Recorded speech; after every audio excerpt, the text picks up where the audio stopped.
5.1 से पहले के उदाहरण में समझा रहा हूँ। पहला उदाहरण है, निम्नलिखित समांतर श्रेणी के लिए प्रथम पद और सारवंतर पूछ रहा है। तो देखिएगा, -5, -1, 3, 7, इसमें प्रथम पद पूछ रहा है। तो प्रथम पद को ए से व्यक्त करते हैं और पहला पद है -5। सार्व अंतर पूछ रहा है, सार्व अंतर को डी से व्यक्त करते हैं और आपको बताया कि दूसरे पद में से पहले पद को हम घटा देते हैं। दूसरा पद लिखा, घटाने के लिए माइनस का चिन्ह लगाया और पहला पद है -5। -1, माइनस और माइनस को गुणा करेंगे तो प्लस आएगा 5। यहाँ माइनस का 1 है, प्लस का 5 है, संख्या प्लस की ज्यादा है, 5 में से 1 घटाया तो 4 आएगा। अब देखिएगा उदाहरण नंबर 2, संख्याओं की निम्नलिखित अनुक्रमों के लिए समांतर श्रेणी की जांच कीजिए।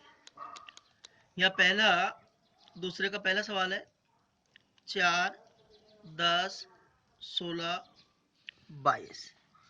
हमसे कह रहा है कि जांच करो कि समांतर श्रेणी में है या नहीं।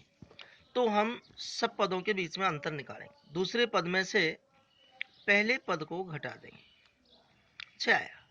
तीसरे पद में से दूसरे पद को घटा देंगे, 6 आया। चौथे पद में से तीसरे पद को घटा देंगे, 6 आया। यहाँ अंतर समान है, सभी पदों में अंतर समान है, अतः यह समांतर श्रेणी है। इसी का ही दूसरे नंबर का प्रश्न देखिएगा, -2, 2, -2, 2, -2।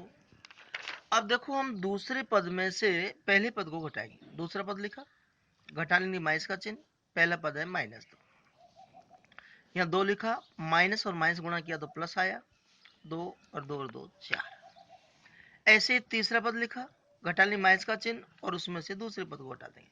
यहाँ माइनस माइनस जोड़ेंगे तो माइनस ही आएगा और 2 और 2 4 हो गया।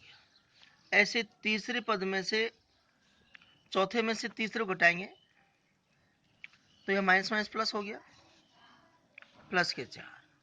ऐसे पांचवें पद में से चौथे पद को घटाएंगे तो माइनस माइनस जोड़ेंगे, माइनस ही आएगा।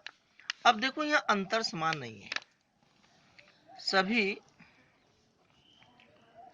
पदों में अंतर समान नहीं है,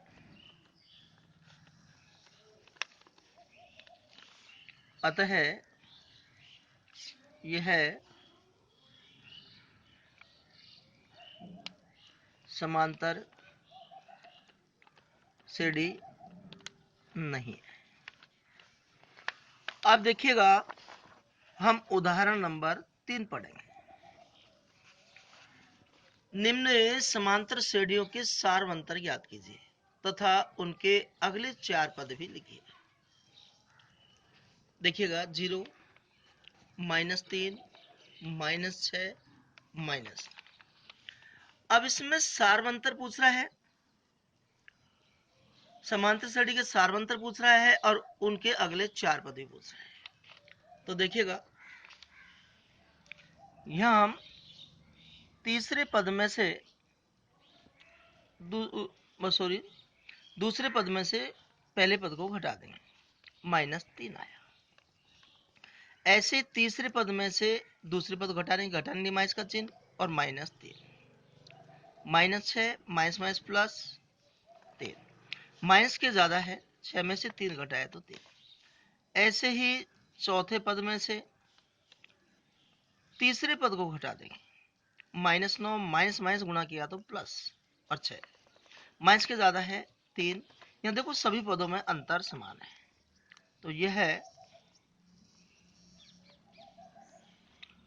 समांतर श्रेणी है, और सार्व अंतर पूछ रहा है इसमें। सार्व अंतर देखिए -3 है सब में, और आगे की 4 पद पूछ रहा है। अब हमको यहाँ 4 पद तो दे रखे हैं, तो आगे 5वां पद, 6ठा पद, 7वां पद और 8वां पद पूछ रहा है। 5वां पद, चौथे पद को लिखेंगे और उसमें हम सार्वंतर को जोड़ देंगे। -9 प्लस और माइनस गुणा किया तो माइनस आया, या माइनस से माइनस जोड़ते हैं तो चिन्ह माइनस का आता है, 9 और 3 12 हो गया। छठा पद, तो 5वें पद को लिखेंगे, उसमें फिर सार्वंतर को जोड़ देंगे। -12 प्लस गुणा माइनस किया तो माइनस आएगा। अब यहाँ माइनस माइनस जोड़ेंगे, चिन्ह माइनस का आएगा, 12 और 3 15 आएगा। 7वां पद,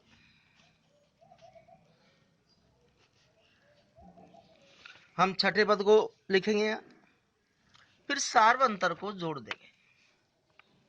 -15 प्लस और माइनस गुणा किया माइनस आया, माइनस माइनस जोड़ते हैं तो माइनस आएगा, 15 और 3 18। 8वां पद, -18 जोड़ने के लिए प्लस का चिन्ह, फिर सार्वंतर को जोड़ देंगे। -18 प्लस और माइनस गुणा करें माइनस आएगा, -18 -3 -21 हो गए। ये हमारा आंसर।